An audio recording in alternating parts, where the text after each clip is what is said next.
यवतमाळमध्ये उद्धव ठाकरेंची दहशत बघून भाजपची फाटली.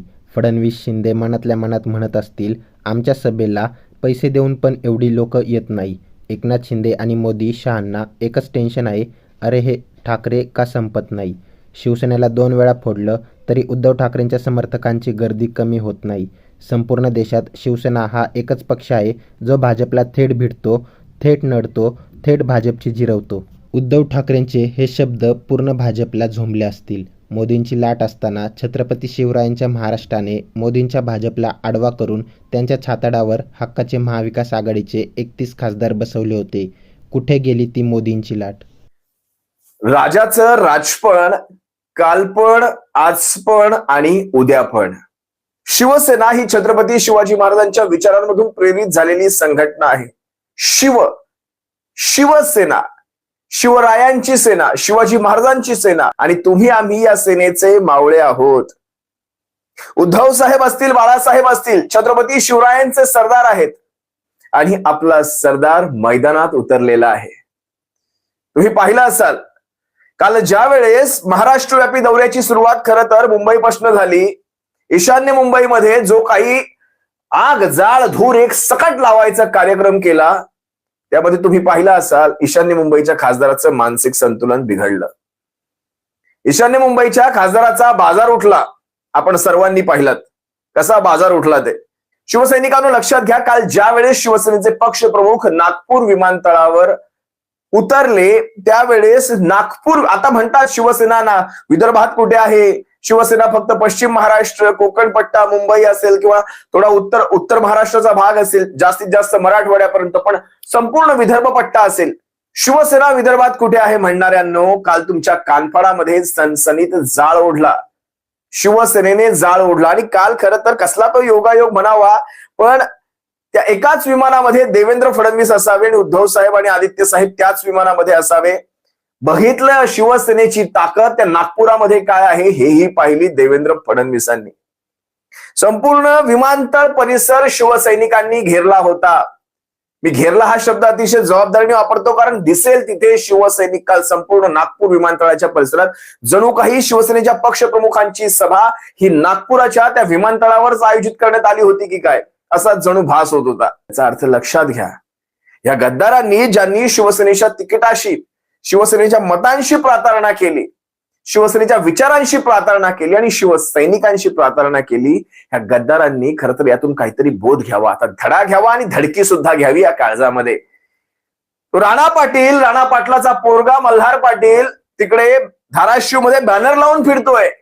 काय बॅनर लागतायत धाराशिव मध्ये तुम्ही पाहिले असाल, धाराशिव मध्ये बॅनर लागतायत भावी खासदार ओम राजे निंबाळकर. त्यातलं राजे काढून टाकतो, तो मान गेला. ओम निंबाळकर, भविष्य काय आहे तुमचं आणि कुण्या दिशेने आहे.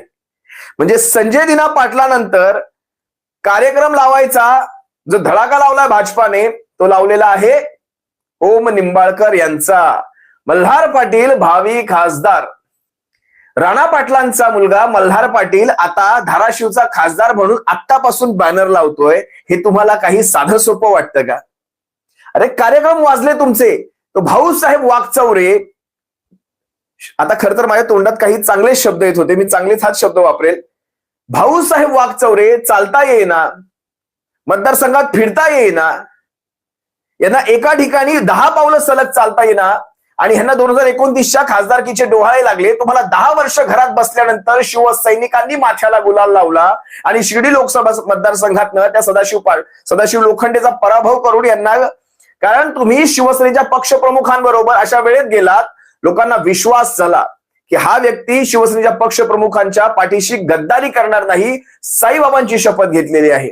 खर तर शिवसेनेच्या पक्षप्रमुखांना माझी हात जोडून विनंती राहील, साहेब कुठल्या या शब्दांवर तुम्ही विश्वास ठेवता? हा काळ शब्दांवर विश्वास ठेवण्याचा नाही, तो काळ केव्हाच निघून गेला. हा कलियुगाचा काळ चालू आहे. इथे शब्द आई वडिलांच्या सोडा स्वतःच्या मुलांच्या सुद्धा घेतल्या जातील. अशा तोंडावर शब्द घेतल्या जातील. शिवसैनिकांमुळे आज ह्या सगळ्या गोष्टींना किंमत आहे, या खासदारांना किंमत आहे, आमदारांना किंमत आहे आणि शिवसैनिकांमुळे शिवसेनेला किंमत आहे. बाळासाहेब म्हणाले होते, माझी शिवसेना जोपर्यंत हा शिवसैनिक आहे, हा 4 अक्षरी माझा शिवसैनिक आहे, तोपर्यंत शिवसेना आहे. ऐऱ्या गैऱ्याची माय व्हॅली नाही शिवसेनेला संपवण्याची. हे असले ठाकरे हा ब्रँड कधी संपवू शकत नाही. तुम्ही एक गोष्ट लक्षात घ्या.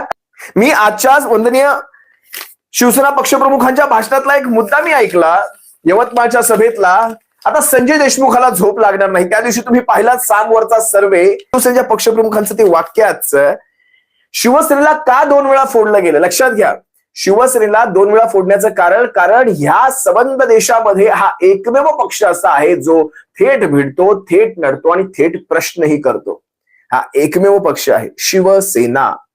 मी शिवसेना तुम्हाला माहितीये, हे इलेक्शन त्या चुनाव आयोगाने काय कुणाला नाव द्यायचंय त्यांना देऊ द्या. आमच्या मनातली शिवसेना म्हणजे एकच, बाळासाहेबांची शिवसेना आणि ठाकरेंची शिवसेना. इलेक्शन कमिशन हे नियम तुमच्या घरात लावा. शिवसैनिकांच्या मनाला नियम लावणारे तुम्ही कोणीही नाही. शिवसैनिकांचं मन म्हणतं शिवसेना म्हणजे ठाकरे.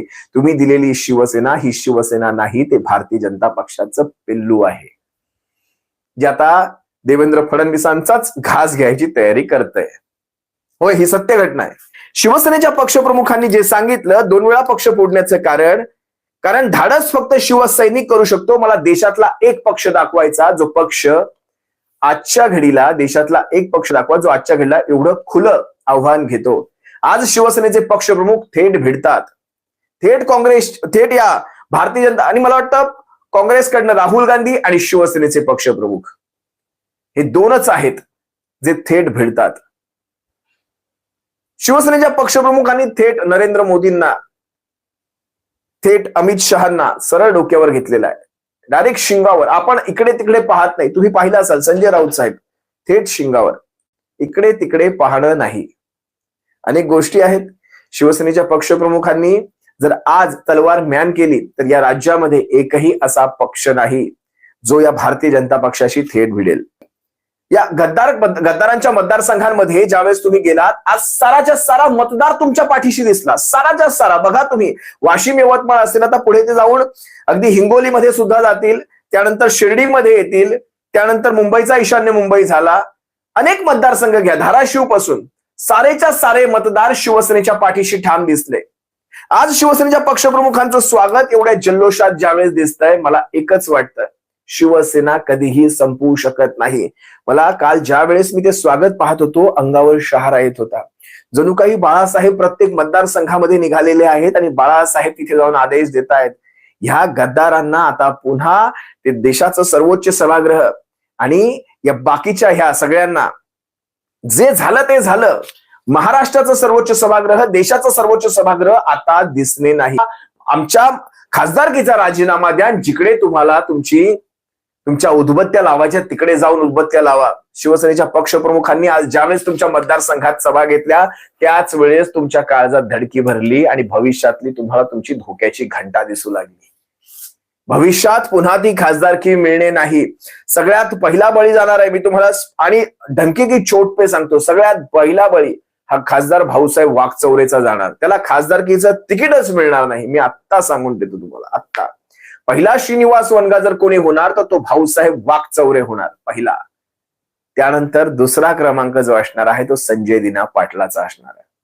हे 2 नावं आजच्या घडीला जबाबदारीने सांगतो. आणि तिसरं नाव आता चर्चेमध्ये येते, ते तिसरं नाव आहे मल्हार पाटलाच्या नावाखाली जे बॅनर लागतंय तिथे धाराशिव मध्ये.